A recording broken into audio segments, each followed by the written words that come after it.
बिस्मिल्लाहिर्रहमानिर्रहीम। नाज़रीन अस्सलाम वालेकुम। मैं हूँ इमरान वसीम। नाज़रीन, बिला आखिर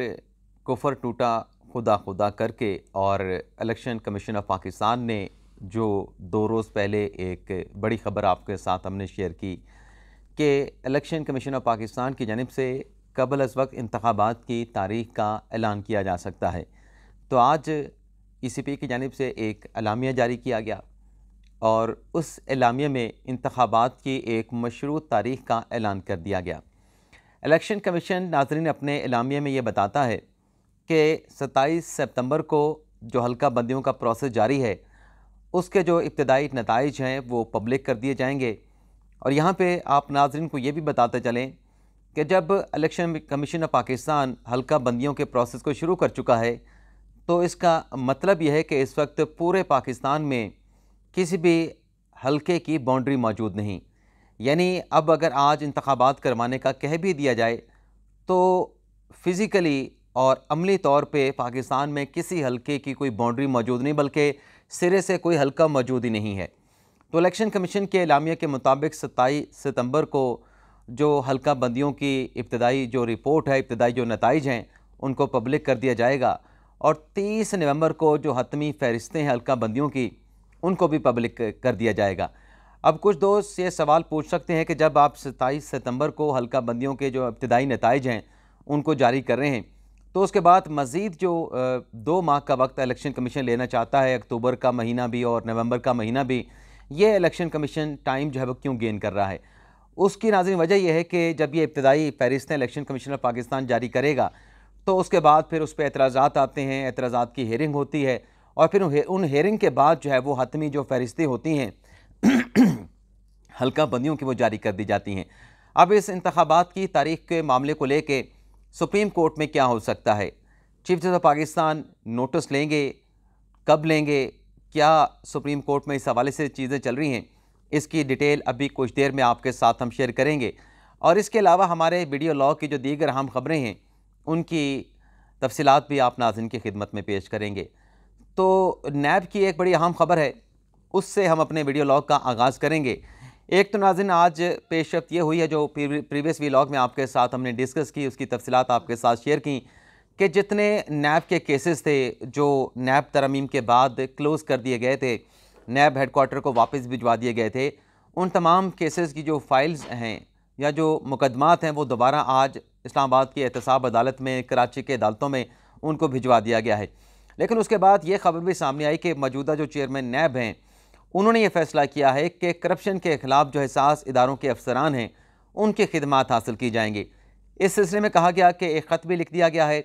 और डेपुटेशन पे हसास इदारों के जो अफसरान हैं उन्हें नैब में तैनात किया जाएगा। और ये हसास इदारों के जो अफसरान हैं, जो नैब के तफ्तीशी अफसरान हैं, उनकी मामलत करेंगे इन्वेस्टिगेशन करने के सिलसिले में या इन्वेस्टिगेशन को कंप्लीट करने के सिलसिले में। लेकिन नाज़रीन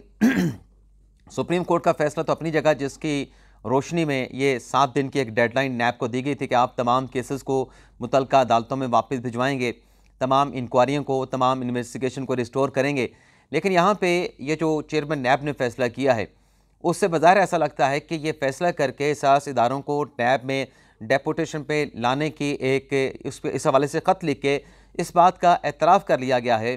कि जो नैब के तफ्तीशी अफसरान हैं उनमें इतनी अहलियत नहीं, तो इसलिए हम किसी दूसरे इदारे से जो है वो अफसरान लेना चाहते हैं ताकि इन्वेस्टिगेशन को मुकम्मल किया जा सके। ना सिर्फ ये लेटर लिख के चेयरमैन नैब साहब ने अपने इदारे के तफ्तीशी अफसरान पे अदम एतमाद किया है, बल्कि जो दीगर इन्वेस्टिगेशन के इदारे हैं जिसमें एंटी करप्शन का महकमा है, जिसमें FIA का महकमा है, उन पर भी एक तरह से जो है वो अदम एतमाद का इज़हार कर दिया गया है। लेकिन देखते हैं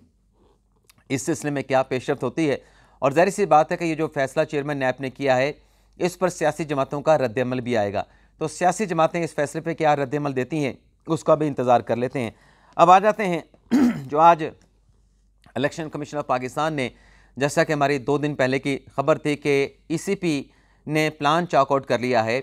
और इंतखाबात के शेड्यूल का वो हल्का बंदियों का प्रोसेस मुकम्मल होने से पहले ऐलान कर सकता है। तो ऐलान तो इलेक्शन कमीशन ने कर दिया जिसमें यह कहा गया कि 30 नवंबर को हम इब्तदाई हल्का बंदियों के जो नताइज हैं उनको पब्लिक करेंगे और फिर 54 दिनों के अंदर हम इंतखाबात जो है वो मुल्क भर में करवा देंगे और लामी में कहा गया है कि ग़ालिबन जो इंतखाबात की तारीख़ होगी वो जनवरी के आखिरी हफ्ते का कोई दिन होगा। तो एक जो स्केड्यूल आप कह लें कि एक टेंटेटिव सा स्केड्यूल या इंतखाबात की जो तारीख़ है वो इलेक्शन कमीशन ने दे दी है। लेकिन इस पर अब कहा जा रहा है कि यह अख्तियार तो सदर मुमलिकत का था। सदर मुमलिकत ने तो लेटर लिखा था इलेक्शन कमीशन ऑफ पाकिस्तान को, और इलेक्शन कमीशन ने इंतखाबात की तारीख़ नहीं बल्कि सुप्रीम कोर्ट से मामनत हासिल करनी थी। तो ये जो सदर साहब के नाज़रीन लेटर की बात की जा रही है, वो लेटर भी सदर साहब का कोई कंक्रीट नहीं था, कोई ठोस नहीं था। उसमें भी सदर साहब ने कोई तारीख नहीं दी थी, बल्कि उसमें ख़ुद सदर साहब ने जो मरदमशुमारी के नताइज अप्रूव होने के बाद, गज़ट होने के बाद जो एक प्रोसेस होता है हल्का बंदियाँ करने का, जो हल्का बंदियों के बाद शेड्यूल देने का, वो तमाम चीज़ें सदर साहब ने एक्सेप्ट कर ली थी। अब ये कहा जा रहा है कि मामला सुप्रीम कोर्ट में जाएगा, सुप्रीम कोर्ट इसके ऊपर जो है वो आर्टिकल 184(3) की कार्रवाई करेगी। इलेक्शन कमीशन अगर नहीं गया तो सियासी जमातें अपनी तरफ से पटिशन लेके चीफ जस्टिस काजी फायसा के पास चली जाएंगी। तो नाज़रीन खबर यह है कि गो के इलेक्शन कमीशन ऑफ पाकिस्तान ने इंतखाबात की तारीख का ऐलान कर दिया है। तो सवाल यह है कि क्या chief justice of Pakistan justice Qazi Faez Isa इस मामले का नोटिस लेंगे। इस हवाले से अगर कोई दरख्वास्त आती है आर्टिकल 184(3) की, गो के एक दरख्वास्त जो सदर हैं सुप्रीम कोर्ट बार के आबिद ज़ुबैरी साहब वो पहले सुप्रीम कोर्ट में दे चुके हैं और उसके ऊपर नंबर भी लग चुका है, कॉन्स्टिट्यूशन पटिशन नंबर 32/2023। क्या ये मामला चंद दिनों में सुप्रीम कोर्ट में टेकअप होने जा रहा है। तो नाज़रीन खबर यह है, जो हमारे ज़राए से आज हमारी बात हुई, जो हमें इंफॉर्मेशन मिली और बड़ी अहम इंफॉर्मेशन है, बड़ी अहम डिटेल्स हैं, उसमें कहा गया कि हमें रजिस्ट्रार ऑफिस का कहना है, रजिस्ट्रार ऑफिस के ज़राए का कहना है कि हमें जो ऊपर से, अब ऊपर का मतलब ज़ाहिर सी बात है कि जो कॉम्पिटेंट अथॉरिटी होती है वो चीफ जस्टिस होते हैं, वो ये कहते हैं कि हमें ये हदायत मिली हैं कि जो 3 अक्टूबर तक जो supreme court practice and procedure bill की समाअत को मुलतवी किया गया है, 3 अक्टूबर तक जो है जो केसेस सुप्रीम कोर्ट में समाअत के लिए फ़िक्स होंगे। जैसा कि पीर के रोज़ की फुल कोर्ट की समाअत के बाद अब मंगल से मुख्तलिफ केसेस की, आम लोगों के मुकदमात की समाअत हो रही है, और अगले हफ्ते भी इसी नोयत के केसेस, आम जो साइलिन के केसेस हैं, जिसमें फौजदारी केसेस हैं, जिसमें दीवानी केसेस हैं, सिविल नोयत के केसेस हैं, और इस तरह के जो केसेस हैं, यानी आर्टिकल 184(3) के केसेस को छोड़ के बाकी केसेस को 3 अक्टूबर तक समाअत के लिए मुकर्रर किया जाएगा। और जो अहम नोयत के केसेस हैं, जैसे कि आबिद ज़ुबैरी साहब की पटिशन है इंतखाबात 90 दिन में करवाने के हवाले से, या इस नोयत के बाकी जो केसेस हैं आर्टिकल 184(3) के, उन्हें ये जो प्रैक्टिस एंड प्रोसीजर बिल है, इस केस की समाअत मुकम्मल होने के बाद, इस केस का फैसला आने के बाद जो है वो हमें जो ज़राए बता रहे हैं, इस बड़े फैसले के बाद उन केसेस को समाअत के लिए मुकर्रर किया जाएगा। तो मामला फिर यूँ बनता है कि अगर इस दौरान 3 अक्टूबर से पहले अगर कोई दरख्वास्त आ भी जाती है इंतखाबात के हवाले से, उसका वेट किया जाएगा। अब वेट करने का मकसद क्या है ये भी आपको बता दें, क्योंकि पहले भी ये क्वेश्चन उठ रहा था कि जब आर्टिकल 184(3) का फैसला भी, अपना प्रैक्टिस एंड प्रोसीजर बिल का भी फैसला होना है कि आर्टिकल 184(3) के अख्तियार को कैसे इस्तेमाल करना है, कैसे रेगुलेट करना है, तो जब तक इस कानून का फैसला ना हो तो आर्टिकल 184(3) के केसेस के बेंचेस बनाना, उन्हें दरख्वास्तों को समाअत के लिए मुकर्रर करना या किसी किस्म का अस्कुद नोटिस का अख्तियार इस्तेमाल करना, ये तो मशरूत है उस कानून के हतमी फैसले के साथ। तो अभी भी यही पॉलिसी चल रही है कि जब तक वो कानून, उस पर कोई फैसला नहीं हो जाता, ये इस नोयत के जो केसेस हैं आर्टिकल 184(3) जो सो मोटो का अख्तियार है, इस हवाले से कोई डेवलपमेंट, किसी मुकदमे को समाअत के लिए जो है वो मुकर्रर नहीं किया जाएगा। तो ये सुप्रीम कोर्ट ऑफ पाकिस्तान से एक बड़ी खबर की डिटेल आपके साथ हमने शेयर की। अब एक खबर अगली जो है वो है इमरान खान साहब के हवाले से।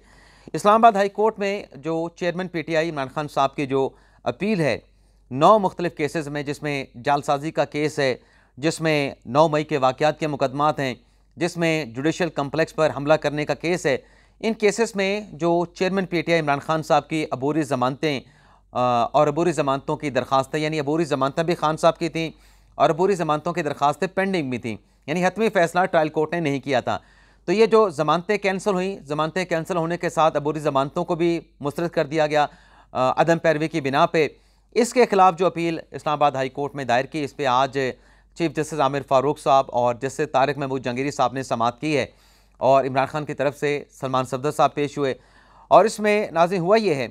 कि सलमान, वैसे इस केस में हो क्या सकता है, फ़ैसला चूँकि आज महफूज कर लिया गया है, तो इसमें 2 पॉसिबिलिटी हैं। एक तो ये है कि ये जो अपीलें इमरान खान साहब की आई हैं, इस पर अभी एक तरफा समाअत चल रही है, क्योंकि अभी तक सरकार को नोटिस नहीं किया गया। अगर सरकार को नोटिस हुआ तो फिर जो महफूज फैसला अगर इसमें यह आता है कि सरकार को नोटिस जारी करके उनसे जवाब तलब करते हैं तो तब ये मामला थोड़ा सा और लंबा होगा। लेकिन जो आज सलमान सफदर साहब ने कहा, जो चीफ जस्टिस आमिर फारूक साहब ने उनसे इस्तफसार किया कि आप चाहते क्या हैं, आप बताएं क्या चाहते हैं। तो सलमान सफदर साहब ने कहा कि देखें, इमरान खान साहब एक साबिक वज़ीर आज़म हैं, उनके खिलाफ 200 से ज़ायद मुकदमा दर्ज किए गए और माजी इमरान खान साहब का बड़ा साफ शफाफ है। इमरान खान साहब कभी करप्शन में इन्वॉल्व नहीं हुए। अब ये सलमान सफदर साहब के दलाइल हैं। ये जो तोशा खान में खान साहब को सज़ा हुई है जो हमायूं दिलावर साहब ने दी, वो एक करप्शन और करप्ट प्रैक्टिस का मुकदमा था। लेकिन बहरहाल सलमान सफदर साहब दलाइल दे रहे थे। उन्होंने कहा कि एक तो हमें कितने केसेस हैं हमारे क्लाइंट के खिलाफ, इमरान खान के खिलाफ, उनकी डिटेल्स नहीं दी गई और जेल में थे। अदालत से हमने कहा जज साहब से कि आप अपने सवाबदीदी अख्तियार को इस्तेमाल करें, हुकाम को कहें कि इमरान खान साहब को पेश करें। लेकिन ट्रायल कोर्ट को जो सवाबदीदी अख्तियार इस्तेमाल करना चाहिए था वो इस्तेमाल नहीं किया गया और अदम पैरवी पे इमरान खान साहब की दरख्वास्तें खारिज कर दी। तो हम ये चाहते हैं कि ये दरख्वास्तें खारिज हुई हैं, ये मामला जो फ़ैसला है ज़मानतें खारिज करने का, इसको कलअदम करार दे दिया जाए और इमरान खान साहब की जो अबूरी ज़मानतें थीं उन तमाम अबूरी ज़मानतों को बहाल कर दिया जाए और जिन पटिशन को रिजेक्ट किया गया है उन पटिशन को ट्रायल कोर्ट में दोबारा से जो है वो रिस्टोर कर दिया जाए, वो बहाल तस्वर की जाए। तो आमिर फारूक साहब ने और तारिक महमूद जहांगीरी साहब ने सलमान सफदर साहब के दलाइल सुनने के बाद इस केस का जो फ़ैसला था उसको महफूज कर लिया। अब देखते हैं कि ये महफूज किया गया फ़ैसला इस्लामाबाद हाई कोर्ट की जानिब से कब अनाउंस किया जाता है। इसके अलावा नाज़रीन, जो मैंने थंबनेल पे लिखा कि कंट्रोल टावर ने नवाज शरीफ को हाँ कर दी, तो ये जो मामला है नाज़रीन, आजकल आप सुन रहे हैं कि पीपल्स पार्टी के ख़ास तौर पे और उससे ज़्यादा ख़ास तौर पे जो बिलावल भुट्टो ज़रदारी के बयानात हैं, तो वो नवाज शरीफ से प्लीडिंग कर रहे हैं, वो नवाज शरीफ से बेसीज कर रहे हैं कि हमें लेवल प्लेइंग फील्ड दी जाए। लेकिन वो दरअसल जो उनकी इल्तिजा है, जो उनकी दरख्वास्त है, वो नवाज शरीफ से नहीं, वो एस्टेब्लिशमेंट से है। तो मामला नाज़रीन कुछ यूँ है कि शहबाज शरीफ वापस आए थे पाकिस्तान, वजारत उस्मा से हटने के बाद लंदन गए थे, बड़े हफ्तों के बाद वापस आए। लेकिन वापस आते ही शहबाज शरीफ साहब वापस चले गए, लंदन दोबारा वापस चले गए और मरीम नवाज साहबा भी लंदन के लिए रवाना हो गई। इस पर बहुत ज़्यादा चहमगोइयाँ हो रही हैं कि दरअसल ये मामला है क्या। तो उस पर जो चीज़ रिपोर्ट की गई है उसमें अहमद मंसूर साहब जो कि साफ़ी हैं सीनियर, उन्होंने तो ट्विटर पे लिखा ख्वाजा साद रफ़ीक साहब को टैग करके कि सोशल मीडिया पे बातें क्यों चल रही हैं कि आप मुस्लिम लीग नवाज़ से अलग हो रहे हैं, आप मुस्लिम लीग नवाज़ को खैरबाद कह रहे हैं। लेकिन जो चीज़ें रिपोर्ट हुई हैं उसमें यह कहा गया कि पार्टी के कुछ लोग जो हैं कि जो इस्तकबाल नवाज शरीफ का यहाँ पर लाहौर में करना था, उस प्रोसेस में उनका कोई किरदार नहीं था। नवाज शरीफ के इस्तकबाल करने के प्रोसेस में उनको नज़रअंदाज किया गया। धड़ेबंदियाँ हैं गालिबन मुस्लिम लीग नवाज़ में, तो इस वजह से उनके जो नाराज़ अरकान हैं उनके रिजर्वेशन लेकर जो हालिया स्टेटमेंट नवाज शरीफ ने दिए हैं, जो फैसले किए हैं, उस पर भी रिजर्वेशन थे पार्टी के लोगों के। तो वो सुनने के बाद शहबाज शरीफ साहब फौरी तौर पर जो है वो लंदन रवाना हो गए हैं। लेकिन कुछ ज़राए ये बताते हैं कि यह मामला इतना सादा नहीं जितना कि रिपोर्ट किया गया है। उसमें यह कहा जा रहा है कि हालिया जो बयानात नवाज शरीफ साहब ने दिए हैं उस पर मुख्तदर हलकों को भी तशवीश है और इसको ज़्यादा बेहतर अंदाज में, ज़्यादा वाज़ेह अंदाज में सीनियर सहाफ़ी हैं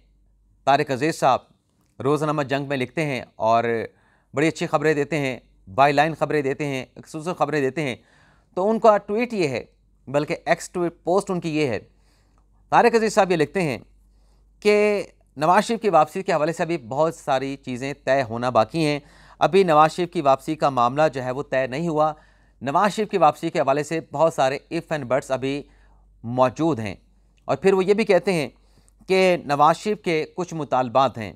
पाकिस्तान वापसी के हवाले से नवाज शरीफ के कुछ मुतालबात हैं और उन मुतालबात पर जो मुख्तदर हल्के हैं, अब मुख्तदर हल्के किनको कहते हैं, एस्टेब्लिशमेंट को कहते हैं। तो जब तक उन नवाज शरीफ के मुतालबात के हवाले से एस्टेब्लिशमेंट की तरफ से, ये मैं नहीं कह रहा, ये सीनियर सहाफ़ी तारिक अज़ीज़ साहब अपने ट्वीट में लिख रहे हैं कि नवाज शरीफ को जब तक उन मुतालबात के हवाले से यकीन दहानी नहीं करवा दी जाती या यकीन नहीं हो जाता कि उनके मुतालबात जो उन्होंने किए थे मुख्तदर हक़ों से वो पूरे किए जाएंगे, तब तक जो है वो वापसी नवाज शरीफ की नहीं है। और इसलिए ये दोनों शख्सियात शहबाज शरीफ साहब और मरीम नवाज़ साहबा लंदन गई हैं, इसी हवाले से उनका ये लंदन का दौरा है और इसमें कुछ डेवलपमेंट जो भी होगी वो तारिक अज़ीज़ साहब फर्दर इस हवाले से रिपोर्ट करेंगे। तो ये नाज़रीन हमारा वीडियो लॉग आपसे इजाज़त चाहते हैं, लेकिन इजाज़त लेने से पहले चैनल को सब्सक्राइब कर लें जिन दोस्तों ने अभी तक सब्सक्राइब नहीं किया, और बेल आइकॉन का बटन भी प्रेस करें, और लाइक का बटन प्रेस करना आप नाज़रीन ने नहीं भूलना। आपसे इजाज़त चाहते हैं। अल्लाह हाफ़िज़।